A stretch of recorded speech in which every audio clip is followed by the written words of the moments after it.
이 고령화 시대인 요즘에 정부와 지자체 또한 사회 흐름에 맞춰서 다양한 노인복지 정책들을 펼치고 있는데요.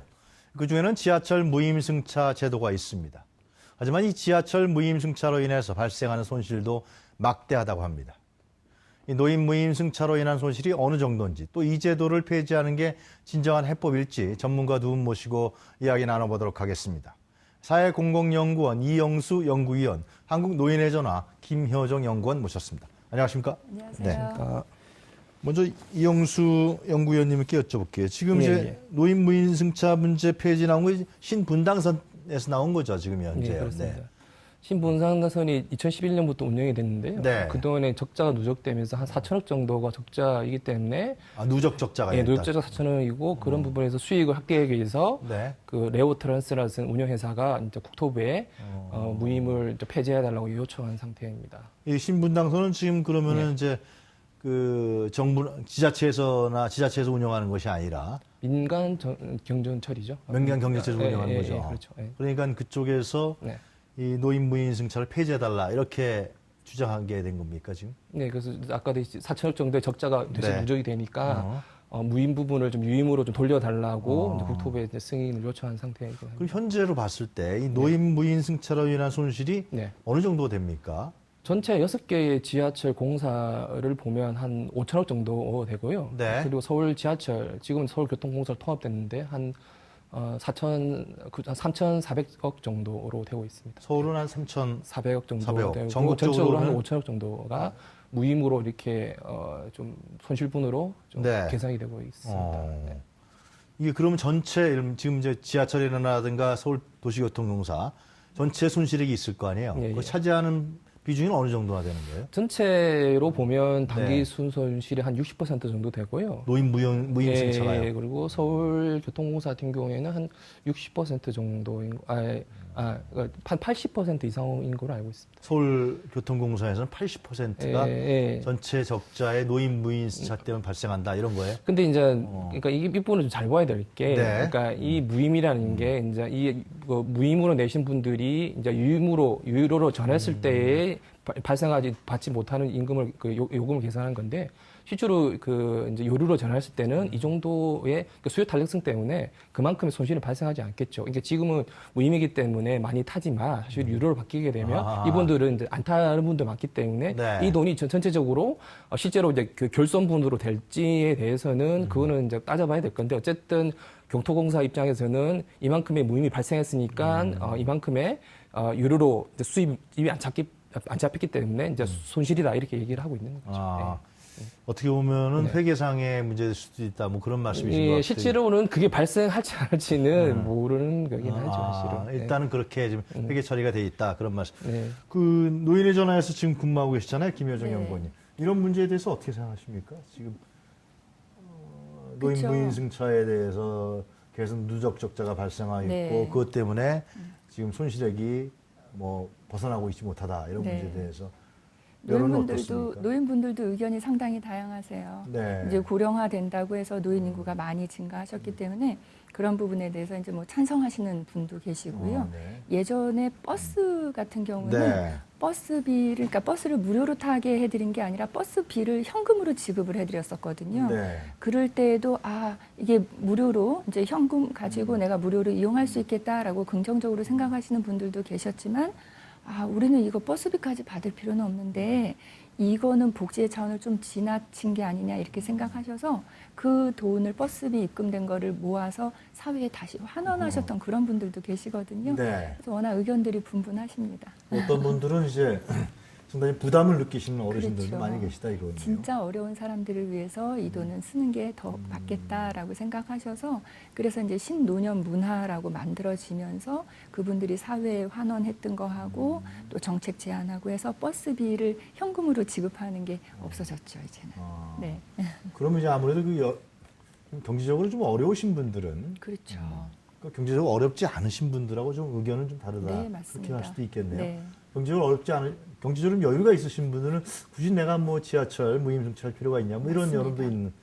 그러나 이제 경제적으로 어렵거나 여러 가지 생활이 편하지 않으신 분들은 무임승차가 또 상당히 중요한. 그렇죠. 매일매일 출퇴근할 때도 매일 이용하시는 분들의 경우에는 네. 생계적인 목적이 있기 때문에 그럴 때는 지하철 무임승차가 만약에 유료화된다고 하면 네. 굉장히 많이 또 타격을 받으시겠죠. 여러 가지 대책은 좀 이따 저희가 연구해 보기로 하고요. 그 연구위원님 보시기에 지금 그러면 이제 계속해서 지금 서울교통공사의 네. 누적 적자가 3,800억이라고 하셨나요? 좀 전에요? 그죠? 매년 이제 그 정도 발생. 매년 그 정도? 예, 그 정도 되고요. 지금 운영 전체 부채는 한 3조 정도 되죠. 둘이 서울 메트로하고 다 치면 한 4조 정도 되죠.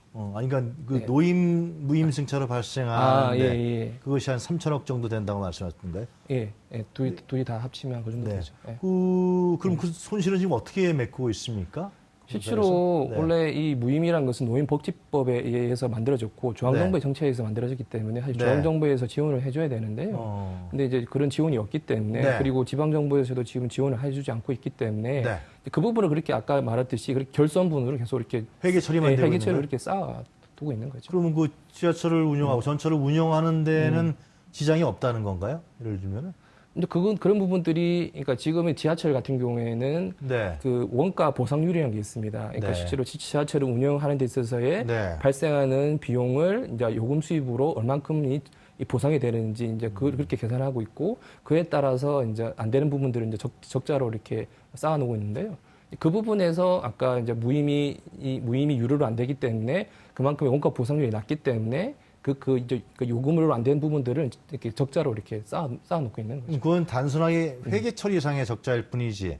지금 그 연구위원님 보시기에는 그러면은 이 교통공사에서 네. 지하철과 전철을 운영해 나가는데 네. 기본적으로 경산비가 필요할 테고 네. 여러 가지 비용이 나가야잖아요. 그런 부분까지 타격을 보는 건 아니다. 뭐 그런 얘기신가요? 그러니까 사실 제가 회계적인 부분에서는 잘 네. 모를 수 있는데 지금의 네. 서울교통공사 운영을 보면 어쨌든 네. 운영 비용은 지금의 요금 수입으로 어느 정도 충당이 가능한 거로 보고 있고요. 네. 그리고 그런 부분이 좀 적자가 쌓이긴 하지만 실제로 그렇다고 해서 뭐 교통공사 파산하는 건 사실은 아니니까. 네. 물론은 이제 이 부분이 자꾸 어떤 이 경영 압박의 요인으로 사실 되고 있는 건 사실인 거고요.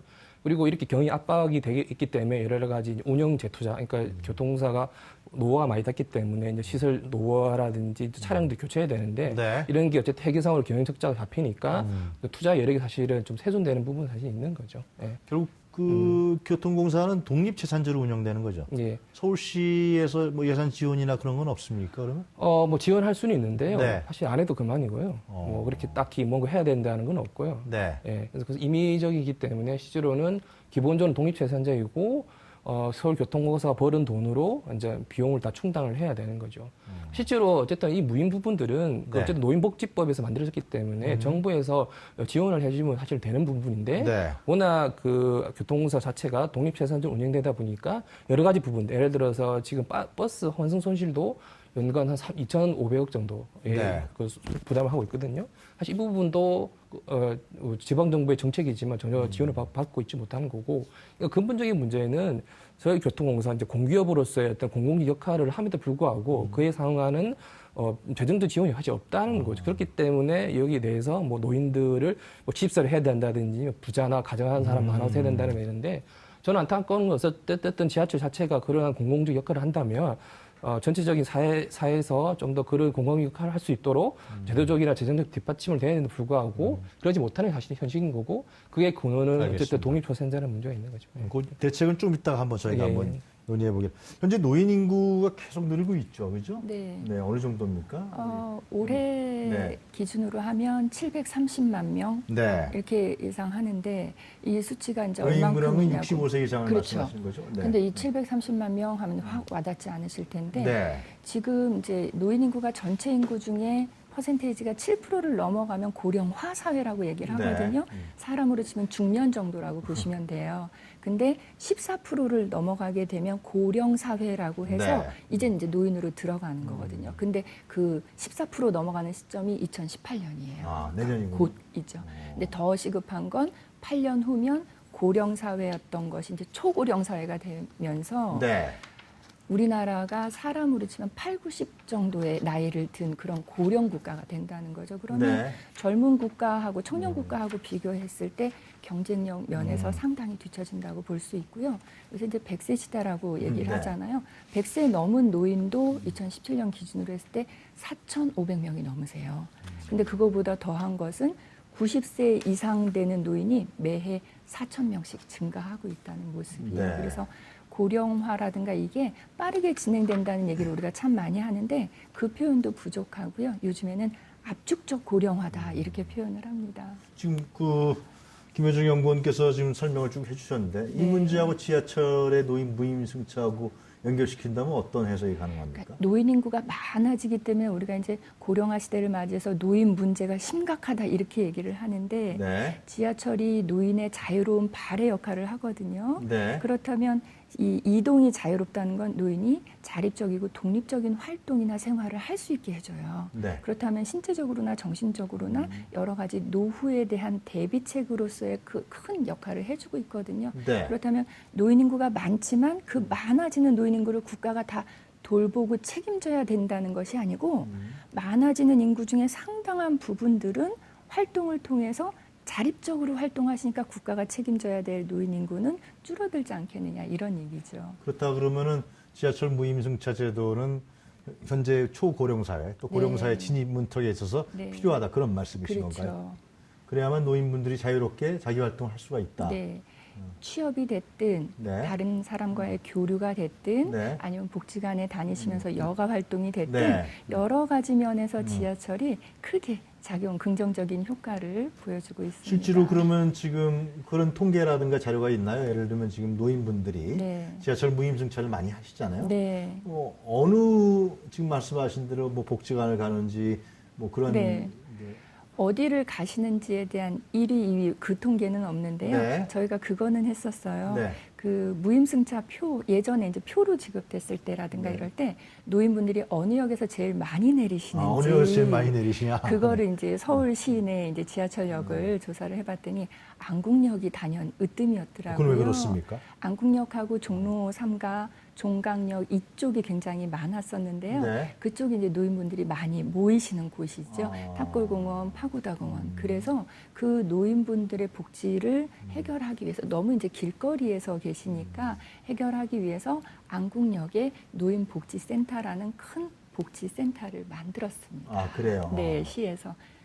근데 만약에 이거 뭐 가정입니다만은 진짜 뭐 굉장히 힘들어지고 그래서 국가 재정도 어려워지고 뭐 전국에 있는 지하철 공사의 재정이 어려워지면서 노인 무임승차를 폐지한다. 네. 가정입니다만. 네. 그럼 어떤 현상이 발생할 것 같아요? 아무래도 움직임이 좀 줄어들으실 것 같고요. 네. 그래서 이제 그거에 대해서 저희도 노인분들하고 이제 복지관이나 교육할 때 많이 의논을 해봐요. 이제 가정을 던져보고 그거에 대한 반응을 보는데 어떤 노인들은 지하철이 유료화된다고 하면 아, 그래, 그동안 많이 이제 받았으니 괜찮다. 이제는 조금씩 우리가 내고 이용해도 괜찮겠다. 이렇게 얘기하시는 분들이 계시는가 하면 또 한편에서는 아, 그럼 우리는 이제 그냥 집에 있어야 되겠네. 이렇게 표현하시는 분들이 앞에 분들보다는 조금 더 많으시고요. 네. 근데 그거보다 더 많은 노인분들은요. 네. 지하철이 유료화 될 것이라는 얘기가 있었다는 것조차 모르시는 분들이 상당히 많으세요. 그러면 그런 거죠. 그러니까 뉴스라든가 이거에 빠르게 입력이 안 되시는 분들이시죠. 당연히 지하철은 그렇죠. 무료로 내가 이용하는 너무도 것이다. 자연스러운 생활이 되어 있어요. 예. 그리고 노인복지제도가 지금 이제 많아지고 있는데 뭐 젊은 사람들이든 노인들한테 저희가 여쭤봐요. 국가나 사회에서 제공해드리고 있는 노인 혜택 중에 어떤 것들이 있습니까? 라고 질문을 하면 제일 먼저 꼽는 게 아무래도 지하철 무임승차예요. 그래서 그 노인들을 다른 표현으로 지공세대라는 또 표현을 씁니다. 네. 지하철 공짜 세대. 아, 그래요? 그런데 말이죠, 연구원님. 여러 가지 혜택을 많이 보고 사회에서도 긍정적인 역할을 한다고 이제 김효정 연구원님 지적해 주셨는데 그럼에도 불구하고 이 누적 적자는 계속해서 눈덩이처럼 커가고 있지 않습니까? 예, 예. 그래서 이제 일각에서 나오는 얘기가 65세를 70대로 좀 올리자. 네. 100%를 50%로 좀 줄이자. 뭐 이러한 절충안도 나오는 것 같은데 네. 그 점에 대해서 어떻게 생각하십니까? 물론 뭐 그렇게 올리면 네. 뭐 요금 수익이 좀 올라가면서 조금은 경영 개선에 도움이 되겠지만 네. 어쨌든 지금 저희들이 좀 얘기해야 될 것은 이런 보편적 복지의 확대를 얘기해야 되는 거고 네. 오히려 공공 부분에서 이러한 서비스를 더 확대를 해야 되는 건데 그러한 경영 문제 때문에 줄인다면 다른 부분에서도 많이 파급이 되겠죠. 그러니까 이게 지하철 문제뿐만 아니라 다른 무상급식이라든지 뭐 이러한 의료 부분에서도 뭐 그러면 결국 다 소득에 따라서 계산해야 되는 거 이런 부분에서 다 이렇게 된다면 사실은 좋지 않은 영향이 있는 거고요. 그래서 저는 뭐 지하철을 다시 말씀드리면 어쨌든 지하철은 지역에서 움직이고 있지만 많은 이제 국민들이 이용하고 있고 그리고 외국의 사례를 보더라도 외국에서는 중앙정부, 지방정부 나누지 않고 지하철 운영에 있어서 중앙정부가 많이 지원을 해주고 있기 때문에 우리나라도 특히나 무임 같은 경우에는 노인복지법이라는 국가에서 제정한 법이기 때문에 당연히 정부에서 지원해줄 뿐만 아니라 전반적으로 지하철 운영에 있어서의 지방정부와 중앙정부가 어떻게 운영할 것인가에 대한 특히 재정 부분에서의 그 논의가 있어야 되는 거죠. 사실은 그런 거 없이 마치 이 지하철의 경영 적자의 문제점을 특정 계층의 노인들한테만 한다는 것은 어찌 보면 이거는 국가의 역할에 대해서를 방기한다고 저는 볼 수 있는 거죠. 네. 그분들은 어쨌든 그만큼 열심히 노력하시는 분이고 살았던 분들인데 이 부분에 대해서 지하철이 특히 공기업의 적자의 문제를 노인들한테 화살을 돌린다는 것은 정부의 어떤 방기라고 저는 생각하고 있습니다. 네. 뭐 선진 유럽이라든가 뭐 북유럽 같은 경우 복지국가로 알려져 있는데 그런 곳에서는 이런 문제를 대중교통 문제를 어떻게 하는지 상당히 궁금해요. 제가 이번에 갔다 왔던 파리 같은 경우에는 그러니까 제가 참 놀랐던 점들이 저희는 어쨌든 부채 문제가 심각하니까 제 당사자한테 관계자한테 부채를 어떻게 처리했냐고 물어보니까 처음에 이해를 못하는 게 나중에 들어보니까 부채가 없대요. 왜 부채가 없냐면 일단 기본적으로 운영 비용이 100%로 하면 30% 정도는 요금으로 충당하고 나머지 70%는 중앙정부의 세금이라든지 또 지방정부의 공적 보조를 통해서 담보를 하고 있다는 거죠. 그러니까 전체적으로 그 운영기관은 이러한 부채, 독립재산자가 아니라 이러한 충분한 공적 보조를 받으면서 공공교통으로서 역할을 다 하는 거죠. 그래서 왜 그렇게 하냐고 물어보니까 당연히 공공교통이 활성화되면 사람들이 편하게 이동하고 그리고 뭐 기업들이 좋고 사회가 발전하고 또 어르신들도 뭐 건강이 좋아지기 때문에 이런 사회적 편익이 발생하기 때문에 그리고 환경 오염도 저감이 되기 때문에 당연히 이런 국가 차원에서의 지원을 해줘야 되는 거고 이런 부분에서 운영기관이 이제 독립회사가 아니라 공공교통 역할을 할 수 있도록 길을 열어주는 건데 우리는 그러지 않고 당연히 지하철이 중요하다 생각하면서도 그러한 모든 경영의 책임을 지하철 당사자들, 운영기관이 전가하는 거고 그리고 그런 상황에서 지하철은 경력자가 문제가 심각하니까 그 부분을 다시 노인들한테만 돌리는 이런 악순환 구조를 바꾸기 위해서라도 아까 뭐 선진국처럼 뭐 지방과 중앙정부가 적절한 공적 보조를 해줘야 되는 거죠. 재정 구조가 다르다 그런 말씀이신 그렇죠. 거네요. 네. 연구원님 어떻게 보십니까 이런 문제에 대해서? 우리가 이제 복지 선진국을 다 따라갈 수는 없지만 그래도 이제 그쪽 방향으로 쳐다보면서 계속 추구를 하고 있죠.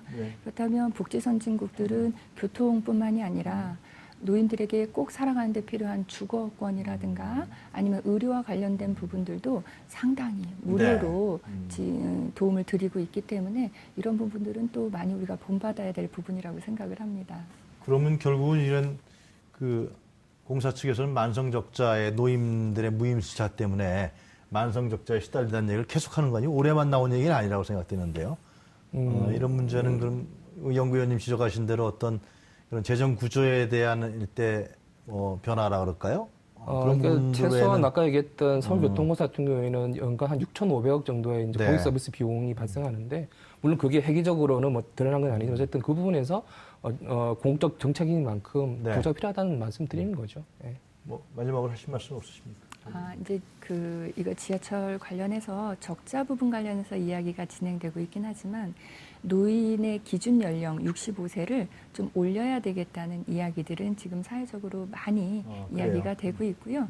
뭐 가장 피부로 빨리 와닿는 노인층 안에서도 그 얘기가 뭐 시시때때로 자주 거론되는 토론거리가 되고 있습니다. 70세 정도는 올려도 뭐 그 합당하다. 그렇죠. 근데 이제 어떤 제도가 5년을 훌쩍 뛰어넘기는 너무 좀 부담스럽고요. 그러나 중도적인 어떤 대안책은 필요할 거라고 생각이 듭니다. 알겠습니다. 오늘 뭐 여러 가지 논란거리가 있는데요. 좀 사회적 합의를 통해서 이 문제를 해결할 수밖에 없다 그런 생각이 드네요. 오늘 말씀 잘 들었습니다. 감사합니다. 감사합니다. 지금까지 사회공공연구원 이영수 연구위원, 한국노인의 전화 김효정 연구원이었습니다.